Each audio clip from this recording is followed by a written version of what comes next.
Here we are back for another edition of the Chant here on Warchant TV, where we get you caught up on the latest happenings for Florida State football. Just because it's a bye week doesn't mean that they didn't continue work over there outside of Bobby Bowden Field, Doak Campbell Stadium on the practice fields. He's Ira Schofel, managing editor of Warchant.com. My name is Tom Lang, and today we're going to lead Ira with the injury news for Florida State. Several updates scattered across the last few days. We are recording this on Wednesday night, but most of them, if not all of them, good injury updates for Florida State. Yeah, without question. And, probably the biggest one coming out of the game against East Texas A&M was Squirrel White. A lot of people were really concerned about him. He came off the field after that punt return holding his wrist. He went into the locker room, came back out with like a brace, big brace or soft cast on his wrist and hand.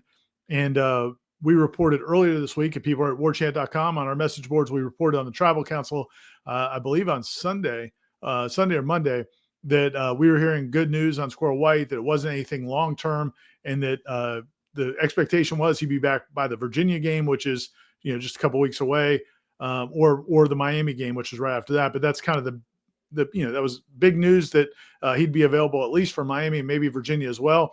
When Mike Norvell talked to the media on Tuesday, he echoed that, basically saying that none of the injuries they sustained, and there were a handful in that game, were thought to be long-term injuries, and he didn't know of anybody that was definitely out, even for the Kent State game, which was next Saturday. We'll see if that's how it plays out, but at the very least, it seems like all of those guys who are banged up, and we can kind of go through them, but they'll all be back within a couple weeks. Yeah, Squirrel White leads the way. I mean, obviously, you could see him on the sideline with some sort of cast on his hand, wrist area. That's a touchy place, not just for a baseball player, but certainly for a wide receiver. Kind of important that your hands, those are your weapons, so to speak. So to hear that it's not long-term is huge. And Ira, whether it's Squirrel or some of these other guys that might have gotten banged up in that game, I think we all can understand here, without overlooking an opponent, that for Kent State, if you need another week, you get another week. Virginia would probably be the first telltale sign if it's something worse than questionable or questionable level. Yeah, I think if in some of these guys, where if they were playing Virginia or Miami next week, maybe you've pushed them into action, but you're not. You're playing Kent State. So my guess is a lot of those guys may not play. It would surprise me, I think, if Squirrel White would play. I just don't see the point of it. But you also had James Williams, a defensive end, left that game with some sort of, it looked like maybe like a thigh bruise or something. He was held on the side of his hamstring, not the back, like a pulled hamstring, but kind of on the side. So I think it may have been a Charlie horse or something. But from what we have been told, echoing what Mike Norvell said, we've been told he's been fine to go back to practice. So that sounds good. Jason Jenkins, the defensive end, who is coming back from an injury this offseason, said he's 100% healthy now.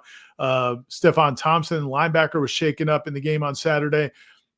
He spoke to the media on Wednesday, said he's perfectly fine now. And I think there's one or two others. Well, there's Will Rawls, who was held out of the game on Saturday, but I think that's opponent specific. I think if that game was Miami, he probably plays the game against Miami.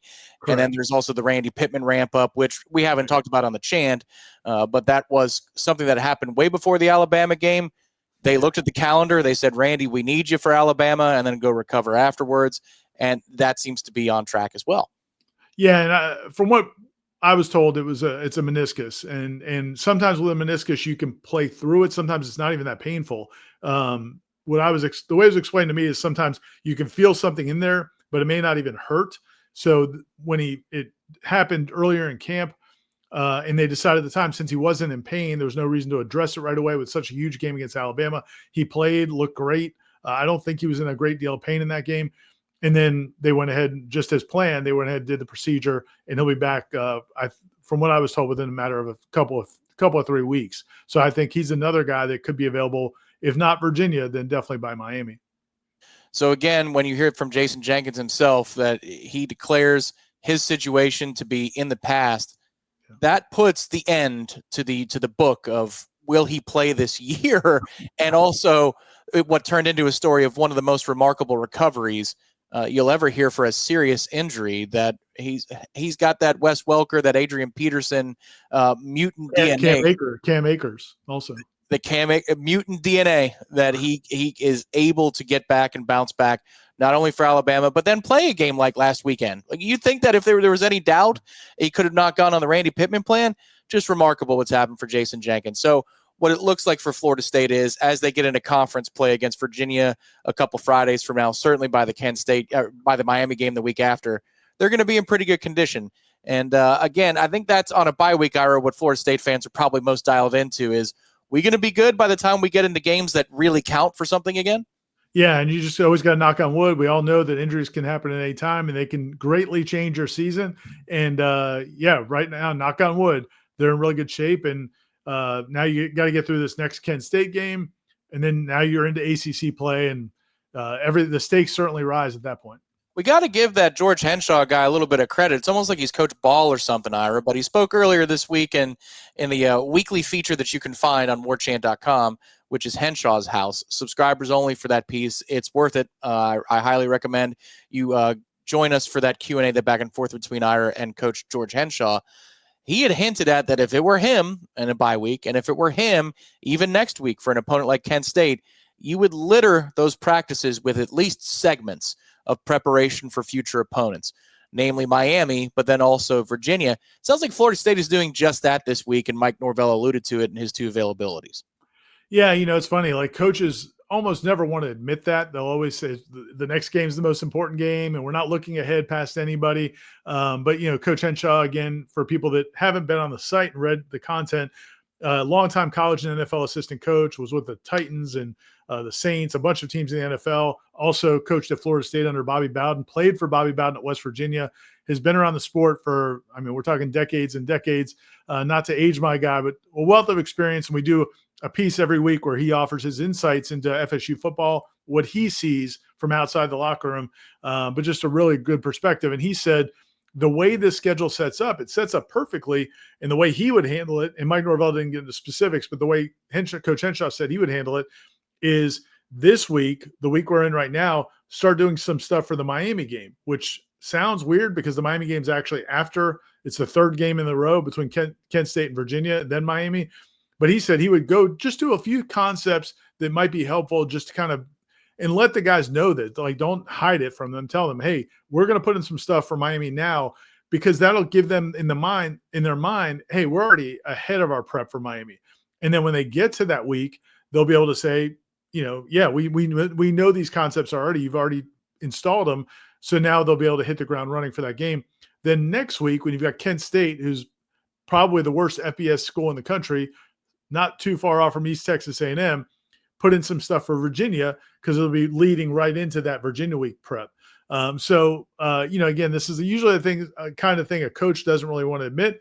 But as you said, Mike Norvell actually said that they did a little advanced prep work, I think is the way he described it this week. He didn't name those schools, but it seems logical that that's probably what they did. And again, you don't think that's going to bite them against Kent State. And if they can use this time to their advantage, it's just really smart, because those teams may not, and listen, Miami's got a bye before they play Florida State. Correct. So they're going to have time to prep also. So this kind of gets you closer to even footing with what Miami's doing. It makes sense. And, if you have any people that have worked around the football program and Mike Norvell's tenure out there in the Warchant multimedia area, that Mike Norvell is notoriously different during rivalry weeks. So if he can get a jump on Miami or Florida, he will do it. And that's the opportunity that is before him now.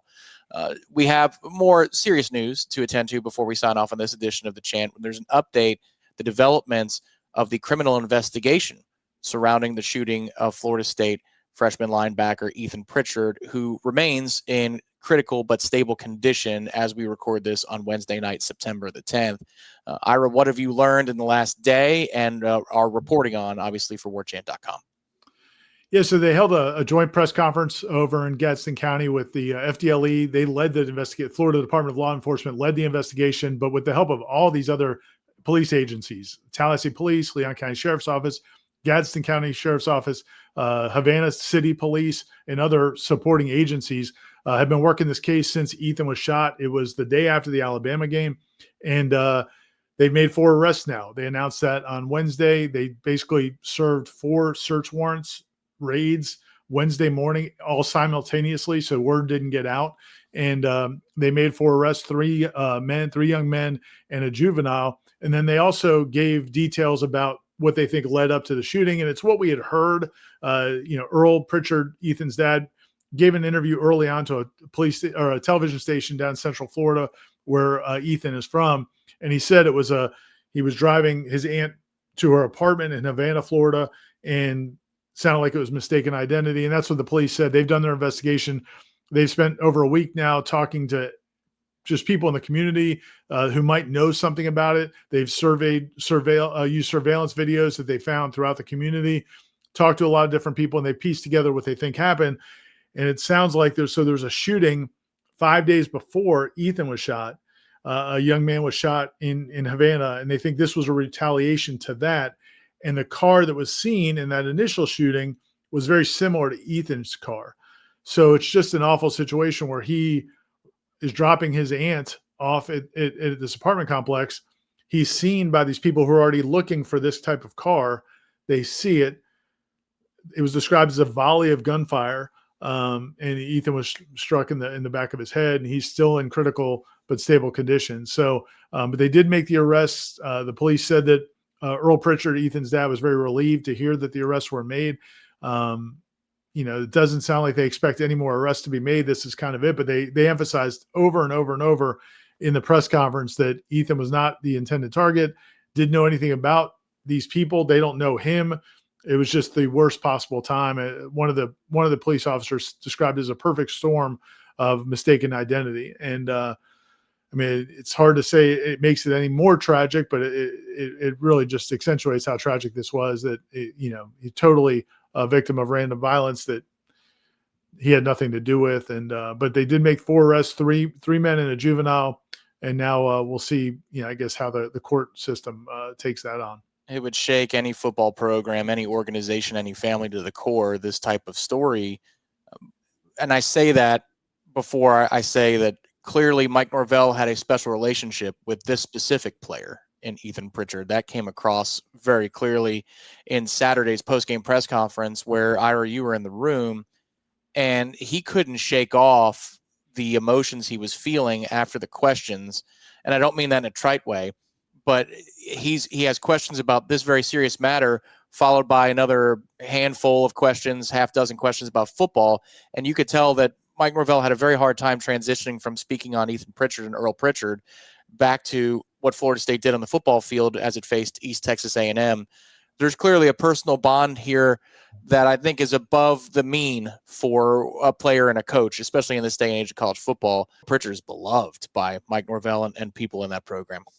I didn't know that before this happened. None of us did. Ethan Pritchard was just another guy in that signing class. Wasn't necessarily expected to play a lot this year, although they did have Tony White, the defensive coordinator, had some really positive things to say about him flashing in camp, but we didn't know that he was going to play much this year. He did not play in the opener, so it just wasn't really high on our radar. But since it's happened and you talk to people around the program and you hear so many good things about Ethan and how well liked he was, and this isn't just the players talking in front of the camera, this is people we've talked to behind the scenes off the record, and they all are like, oh man, that kid's awesome. They love Ethan Pritchard. And so, I think that's definitely 100% genuine from Mike Norvell. You can tell it, you can feel it. Even on Wednesday, he was asked some questions because of the arrests. And you could tell it's still affecting him. From what I was told, there's not many people that have been really close to the family during these couple of weeks and able to go in and see Ethan, and Coach Norvell is obviously one of them. And it's just got to be so hard. To see a kid that, you've been recruiting. He's been recruiting him since he was a freshman in high school. So you're talking about 4 or 5 years now of Ethan's life has been in a relationship with Mike Norvell, and he's so well liked. So they're going through it, man. And this helps a little bit. Obviously, the biggest thing that'll help. And Michael Alford, FSU's athletic director, was at the press conference today. He was asked to give an update on Ethan, and he said he's still in critical but stable condition, and he just asked everybody to pray for him. So hopefully, people will do that. And then also, the GoFundMe, which is supporting Ethan and his family. All the expenses they're going to be dealing with expenses from this for a long time. And I think the total is up to $130,000, which speaks to how that was as of Wednesday evening. Hopefully it's much more than that by the time people watch this. But, it speaks to the generosity and how people are rallying around this young man and his family. But man, they've got a long road to go, and Florida State's football team is going to be dealing with it all season, probably at least. We will keep you abreast of that situation here on Warchant, warchant.com, the Chant, as we learn more. And we all extend our hearts for a speedy and complete recovery for Ethan Pritchard, and we hope that's in the cards here in the future, in the near future. As to the football field and some of the other things that are coming up this week during a bye week, not easy to transition from a serious matter like that to all 22 breakdowns. I will promote that Dominic Robinson does have a Tommy Castellanos feature that's coming up that you can expect this weekend on warchant.com and Warchant TV, which is obviously mostly a video feature. He breaks down 5 key third downs that Tommy Castellanos executed against Alabama and what it says about Tommy the thrower, not necessarily Tommy the runner, because he gets into the relationships of what Gus Malzahn calls, the responsibilities within that call, and what it says about is Tommy Castellanos an option quarterback who can throw. You're going to see the argument is no. He's much more than just a one read and go guy. That's coming up this weekend. And Ira, people are going to be hearing this and watching this on a Thursday. So what can they expect coming up this weekend on the website? Yeah, a lot more coverage coming off the bye week, what they're working on this week. Corey actually had a story yesterday about the young players that got in that East Texas A&M game and how they performed and what that says about going forward. We'll have more big picture stuff. We'll do a roundtable on the site where all our staff will share some of our thoughts about what we expected from this team versus where we are right now with this team and a bunch of different areas. We also have a lot of recruiting coverage. They've got another big basketball recruiting visit weekend coming up that Matt Lasser has content on, plus more just football recruiting content. So lots of stuff going on. Even though there's not a game being played, we'll have a lot of content at warchant.com during the bye week. We'd appreciate it if you subscribe to the channel. If you head over to warchant.com, it's $1 for your first week, and you will be bonused a membership to The Athletic. So you can round out your sports portfolio, starting with us at warchant.com, the largest FSU fan community and the most experienced at covering Florida State athletics in the industry. We appreciate your support for listening and watching to this program. For Ira, I'm Tom. We'll talk to you very soon right here on Warchant TV and Warchant multimedia networks, such as the podcast. Leave us a 5-star review on the way out.